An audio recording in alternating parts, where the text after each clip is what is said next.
Quando eu fui deputado federal, quando eu fui senador da República, antes de chegar ao governo, nós tínhamos já uma atuação muito forte na área de ciência e tecnologia, porque como o meu partido da época, o Eduardo Campos, saudoso Eduardo Campos, foi o ministro da Ciência e Tecnologia, nós montamos também na Câmara dos Deputados, eu me lembro, uma frente parlamentar, tá certo? Não foi só uma frente parlamentar, foi um movimento em defesa da ciência, da ciência, da tecnologia e da inovação, né? Compreendendo que o mundo, o Brasil, e agora aqui nós no governo do estado, compreendendo que só financiando mesmo, apoiando com políticas públicas a inovação, o desenvolvimento de novas tecnologias, é que a gente conseguiria atender mais rapidamente a sociedade. Mais do que nunca a sociedade tem pressa, e a pressa está relacionada às necessidades e até às ansiedades das pessoas. E a forma que a gente tem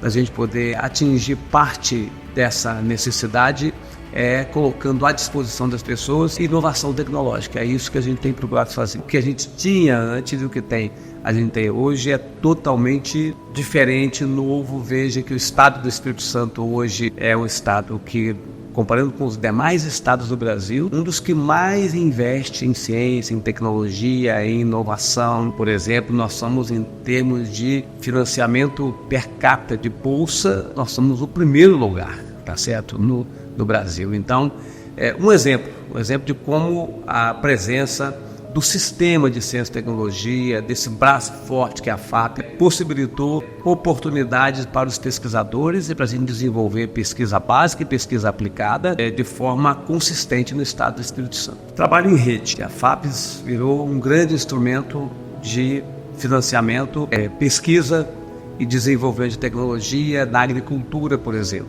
através da Secretaria da Agricultura, através do INCAPé, a parceria que a FAPES estabeleceu com o UFES, com o IFES, com as instituições privadas, particulares, as universidades e as faculdades do estado do Espírito Santo. E quando você transfere isso para umas organizações como essa da agricultura, você acaba fortalecendo o trabalho de um pesquisador do INCAPé, de um extensionista do INCAPé. Você consegue atingir e alcançar uma cooperativa, uma associação lá de uma comunidade do interior. Então, esse trabalho em rede que nós estamos hoje incentivando e fazendo é uma diferença e foi um avanço daquilo que a gente começou há 20 anos de trabalho da FAPES e daquilo que a gente tem efetivamente hoje sendo financiado. E veja também, somente no ano de 2023, nós fizemos um investimento de 173 milhões de reais. Bolsa, financiamento de projetos, eventos que incentivam a inovação, a ciência. Então, é um volume robusto de recursos. E nós passamos, como eu governei o Estado, estou governando o Estado pela terceira vez, e a gente não ter deixado, nos nossos 3 governos, não ter deixado cair o investimento na Fundação de Amparo à Pesquisa e Inovação, nós conquistamos uma posição destacada hoje no Brasil. O Espírito Santo hoje é reconhecido no Brasil como um estado que tem investimento nessa área, tem política pública nessa área. É a pesquisa aplicada. Quando você contrata um serviço pela FAPES, eu quero desenvolver iniciativas, equipamentos para a gente poder enfrentar a Covid. Eu quero desenvolver um determinado trabalho para a gente poder melhorar a produção de café. Essa contratação, entre aspas, que a gente faz, essa parceria que a gente faz com instituições, isso vai resolvendo questões práticas nossas, pesquisa aplicada. E você tem hoje, em todo da FAPES, um conjunto de instituições que respeita muito o trabalho da FAPES. Isso gera credibilidade. Então a FAPES conquistou credibilidade nesses 20 anos. Veja que a gente acabou de sair da maioridade, tá certo? E a gente conquistou credibilidade nesse ano e virou uma instituição robusta, grande. Se não é a primeira colocada, é a segunda ou é a terceira, mas nós estamos à frente de estados grandes. Por isso que é bom ter um estado organizado como o nosso. E também nós só podemos colocar recursos ali para que a FAPES possa, por exemplo, fazer o programa Nossa Bolsa, tá certo? Assim, e poder financiar instituições, e a gente poder colocar recursos para poder financiar pesquisa. Só é possível isso pelo nível de organização que nós temos no Estado do Espírito Santo. Não é o único. Então é um agente de transformação, de avanço tecnológico que nós temos hoje no Estado do Espírito Santo e o que nós estamos construindo no Estado.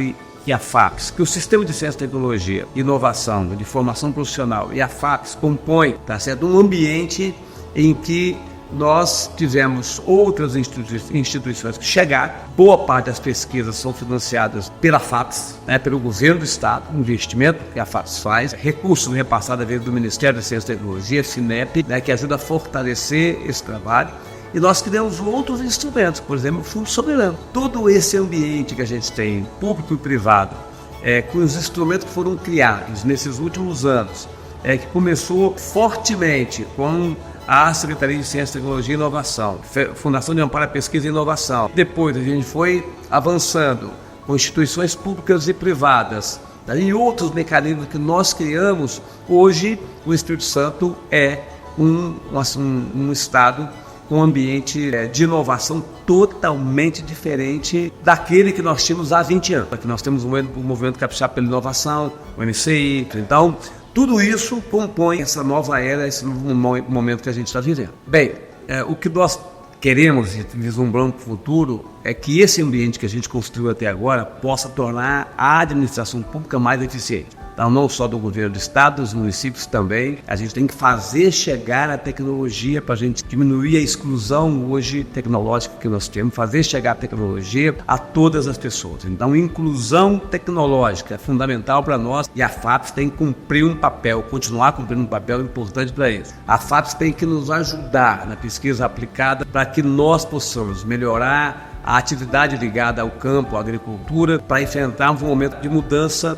climática que nós já temos. Nós temos que adaptar a atividade econômica ligada à agricultura às mudanças climáticas. Isso já está sendo feito e a gente tem que investir forte em descarbonização, fazer a transição energética. Isso já tem muita pesquisa desenvolvida, inovação que pode ser aplicada, mas a gente tem que continuar fazendo esses investimentos em energia renovável para que a gente possa fazer a transição. E a FAP vai ter que continuar fazendo com que a gente tenha capacidade de produzir mais com um custo menor, para a gente poder reduzir as desigualdades sociais que nós temos ainda no Brasil e no estado do Espírito Santo. Então nós temos um caminho que se apresenta para nós relacionado à transição energética, à descarbonização, à agricultura de baixo carbono, à eficiência da administração pública, tudo isso, o enfrentamento às desigualdades sociais, tudo isso, a proteção da biodiversidade, tá certo? Que é outro tema fundamental e importante para nós. Então esses temas são temas modernos e que a FAPES vai ter que estar à frente deles, não correndo atrás, mas estar à frente, para ir preparando, pavimentando o caminho para uma sociedade mais justa.